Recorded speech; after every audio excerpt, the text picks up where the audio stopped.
Bora expandir a consciência e aprender a estar no estado de presença, aprender a estar no agora. Esse livro é muito profundo, né? Um guia espiritual de iluminação e a gente já leu os dois primeiros tópicos do primeiro capítulo. O capítulo é Você Não É a Sua Mente, é o primeiro capítulo.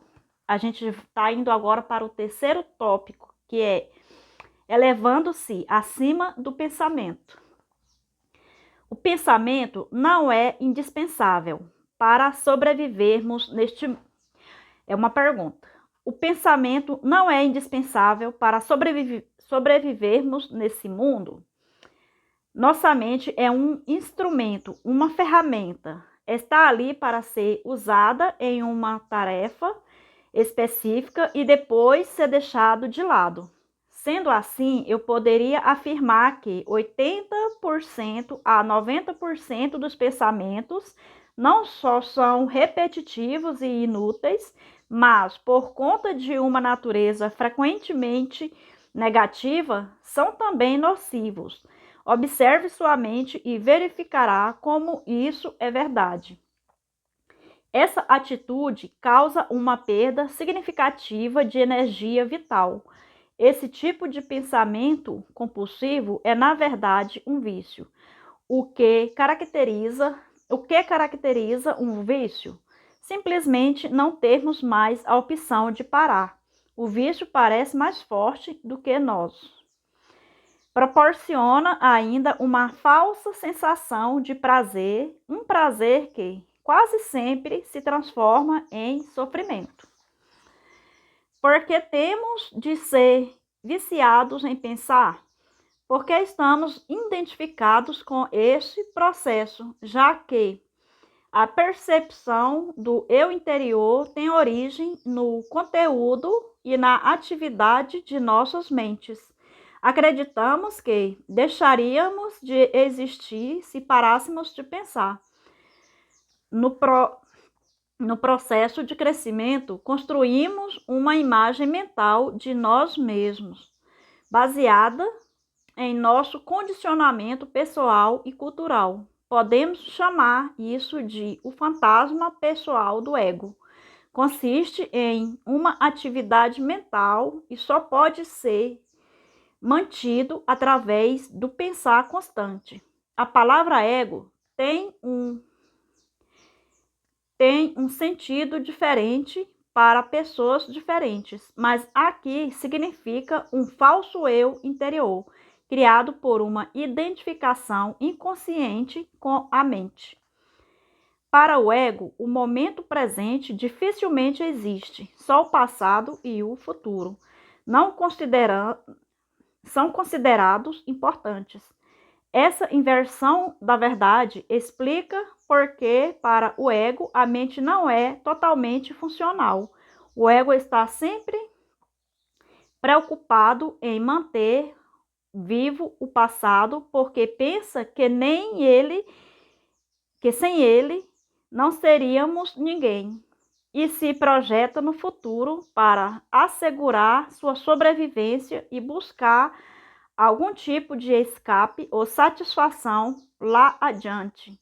Ele diz assim: um dia, quando isso ou aquilo acontecer, vou ficar bem, feliz, em paz. Mas quando o ego parece estar preocupado com o presente. Não é o presente que ele vê, porque constrói uma imagem distorcida a partir do passado, ou então reduz o presente a um meio para obter o fim desejado, um fim que consiste em um futuro projetado pela mente. Observe sua mente e verá que é assim que ela funciona. O momento presente tem a chave para a libertação, mas você não conseguirá percebê-lo enquanto você for a sua mente. Não quero perder a minha capacidade de analisar e criticar. Não me importo em aprender a pensar de forma mais clara. com um sentido mais direcionado. Mas não quero perder esse dom, que considero o bem mais precioso que temos. Sem ele, seríamos apenas mais uma espécie animal. O predomínio da mente é apenas um estágio na evolução da consciência. Precisamos urgentemente passar ao próximo estágio, senão seremos destruídos pela mente, que se transformou em um monstro. Falarei sobre isso em detalhes mais adiante. Pensamento e consciência não são sinônimos. O pensamento é um pequeno aspecto da consciência. O pensamento não consegue existir sem a consciência, mas a consciência não necessita do pensamento. A iluminação significa chegar um nível acima do pensamento e não ficar debaixo dele, ao nível de um animal ou de uma planta. No estado iluminado, continuamos a usar nossas mentes quando necessário, mas de um modo mais focalizado e eficiente.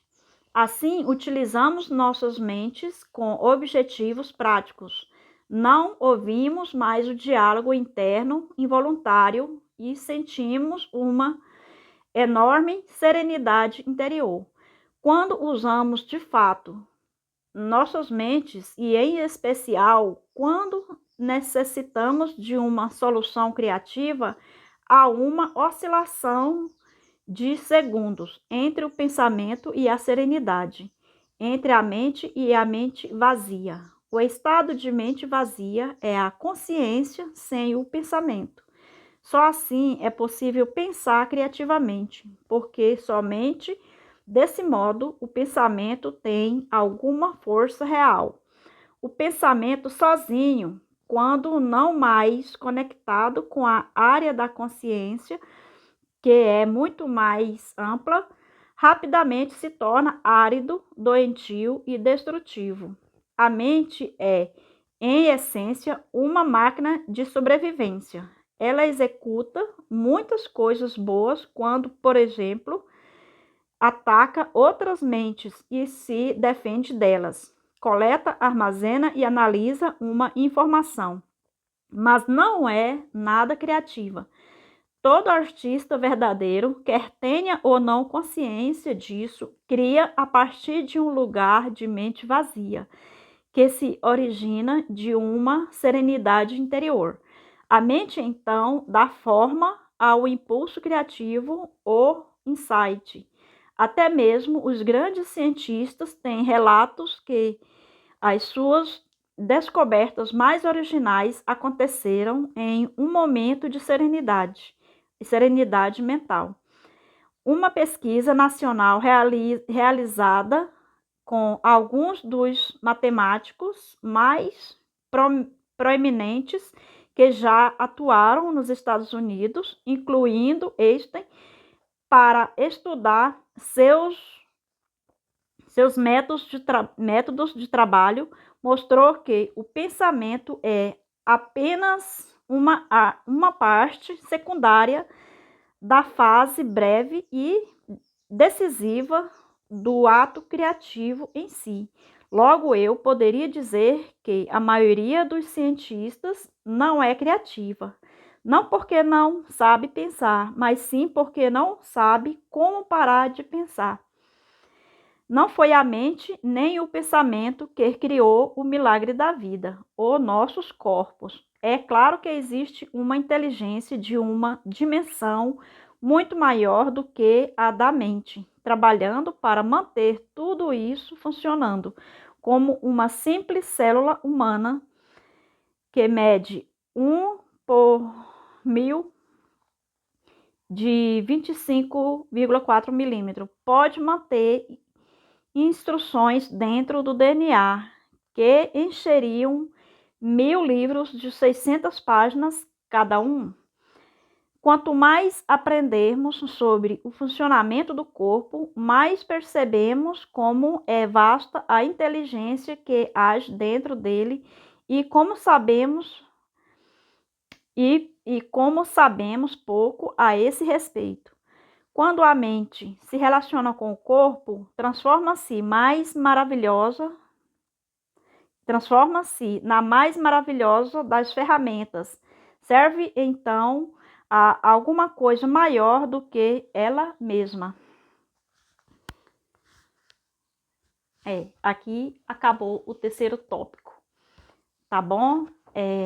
A gente está lendo o primeiro capítulo desse livro aqui, O Poder do Agora. Eu fico imensamente grata e feliz de ter você por aqui lendo esse livro junto comigo.